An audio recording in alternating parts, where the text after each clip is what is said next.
Zainab, I want to play a clip for you both. Just take a listen to this quickly. This is from the documentary Shouting in the Dark. And Suhail, I want to get your thoughts momentarily. Sites like Together to Unmask the Shia Traitors called on Bahrainis to identify their countrymen for arrest because they went to Pearl Roundabout. Visitors were told, write the traitor's name and workplace and let the government take care of the rest. Lists of names were provided and targets checked off. State agencies appear to have used these sites to solicit evidence from the public. This page was a virtual lynch mob focused on a 20-year-old girl named Ayat al-Qurmazi.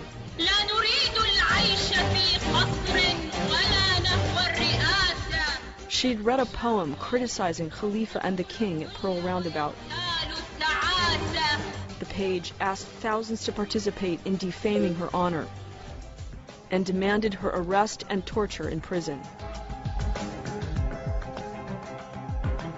It wasn't long before they got their wish. Masked commandos broke down the door of her family home and took her to prison. Now, let me ask you, Suhail, in this instance, if indeed these allegations are true, that Bahraini protesters are being identified by the government using social media, is there real freedom of speech and freedom of expression in Bahrain if people have to be afraid of being outed? First of all, I've not seen those on Facebook. I cannot comment on something I've not seen. The first time I've seen it was on the Al Jazeera documentary.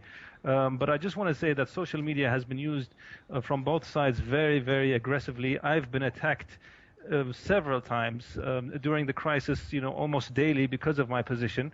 And I've been called all kinds of nasty things, and I've been called a government stooge and various other things by opposition, by the anti-government camp, just because of my views.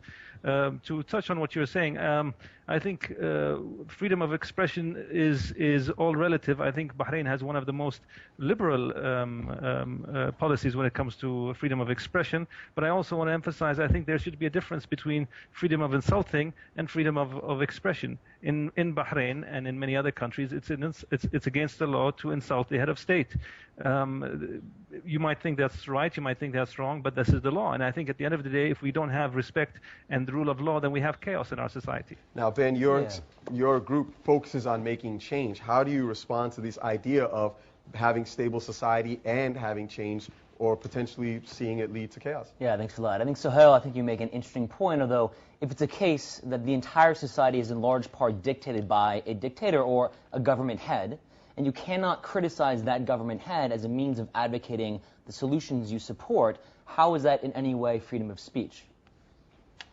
I just want to say again, this whole entire state, people claiming that the entire Bahraini population was uprising, that this is one of the problems I have with the documentary that was done recently by Al Jazeera, is this is not a popular uprising. Now, I just want to emphasize, it's a very significant number of the population, and a lot of people have legitimate demands, but the reason it did not work, in my opinion, it did not reach the critical mass that would have made this an unstoppable tsunami. All you have to do is come for 24 hours in Bahrain, spend some time in Muharraq, spend some time in Rafah, spend some time in different parts of Manama, and you realize that this is not a populist uprising, and therefore to suggest that the whole government is clamping down on the entire population of Bahrain, I think is inaccurate. Zainab, your response? Zainab? Yeah, I would actually say the opposite. Come to Bahrain and spend some time here. Go around Bahrain to all the villages. You'll see helicopters in their skies. You'll see riot police cars on the front of the villages. And usually you'll see attacks almost on a nightly basis. And actually, I wanted to comment in the introduction of your program. You said that the protests have stopped. The protests in Bahrain never stopped. Since the crackdown, people have still been going out, still been protesting. Even at the worst times when we had to stay at our homes to make sure that we wouldn't get injured or killed, people were still going up to their roofs and shouting Allahu Akbar in protest to the dictatorship here. So I have a quick question for Suhail as well, which is a follow-up overall. Recent reports have indicated as much as 25% of the population protesting at some point in time.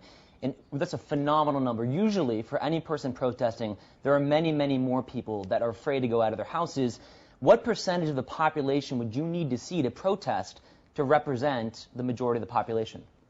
Can I ask you a question? Who said it's 25%? By whose definition is it 25%? People have been, since the start of this crisis, people have been throwing numbers all around saying it's 25% of the population. 600,000 people came in here, 200,000 people came there. I very respectfully disagree with the number of 25%, and I don't think it's accurate to bandy about such numbers. And what would, as a follow-up question? Go. Suhail, you know, we've seen many people sending us videos, and we've also seen allegations of, as you can see right here, proud_BH saying systematic torture.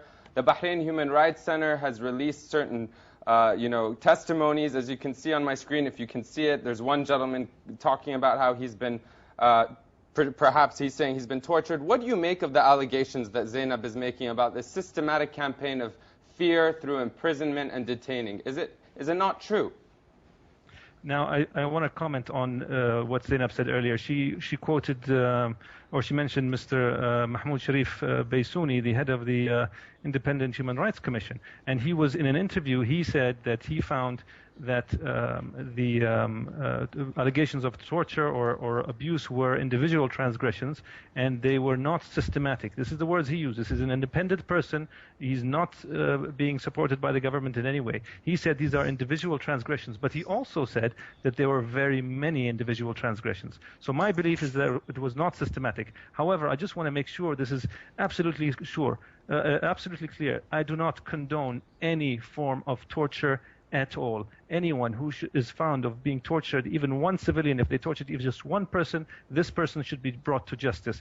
And one of the things I think we need in Bahrain to help the healing process and to help the reconciliation process is some sort of truth and reconciliation commission, something similar to maybe South Africa or Northern Ireland, to make sure the reconciliation and healing process is brought forward. Zainab, I want to ask you in a slightly different angle about Al-Wifaq. Just one moment, actually, sorry. There's something important that we need to understand before we go off air. Al-Wifaq is the primary opposition party in Bahrain, and we understand that it is an Islamist party, and it's a party representing the Shia group. Could you not see reasons for the Sunni minority in Bahrain to be concerned about a party like that? I just want to make a few comments before I answer that question. Suhail said that the BICI are not supported in any way by the government in Bahrain. Actually, the BICI were brought here by the king, and they are paid for by the king, and that's why many Bahrainis were skeptical about the BICI. As another thing, he said that anyone who was responsible for torture should be brought to justice, and I want to ask him, do you think that Nasser bin Hamad al-Khalifa and Khalid bin Hamad al-Khalifa, who have been personally torturing people in jail, and do you think Khalifa bin Ahmed and Noura al-Khalifa, who have also been torturing people in jail, should be brought to justice? The torture that has been happening in Bahrain is systematic. We have people coming out from different prisons across the country, people who have never met, people from different villages of different ages, men and women, describing the exact same kinds of torture that they were subjected to. The fact that torture in Bahrain is systematic has been proved by human rights organizations, international human rights organizations. So I think it's really strange that he could come here and just say that no, it is not systematic, and if there is someone who is responsible for this, they should be brought to justice. Now, Zainab, as for on your that question, point, yes, but just quickly, we're going to take this into the post show, and we're going to give Suhail an opportunity to respond to that point. But please continue regarding Al-Wifaq. Yes, regarding Al-Wifaq, I want to say that Al-Wifaq do represent some of the opposition, but February 14 movement was not started by Al-Wifaq. It was started by the February 14 youth. There are many people from opposition represented in the February 14 youth. On the roundabout, it was not just Islamists there. There are many liberals, there are communists, there are Islamists, all kinds of people were represented on the roundabout. And Zainab, I'm sorry, I have to interrupt you there because we are at the close of the show. I'm going to ask the both of you to stay to continue this conversation into our post show. Thank you, both of you. Thank you, Ben, for being with us as well. Remember, we're going to continue this conversation, and we're going to get our online community involved via Google+. We're going to be looking to some of them for their comments in just a minute. Remember, on Monday, the trial of former Egyptian President Hosni Mubarak will resume. We're going to be looking out for your questions and comments on that, so send them to us at AJ Stream. In the meanwhile, go to stream.aljazeera.com for a continuation of this conversation on Bahrain.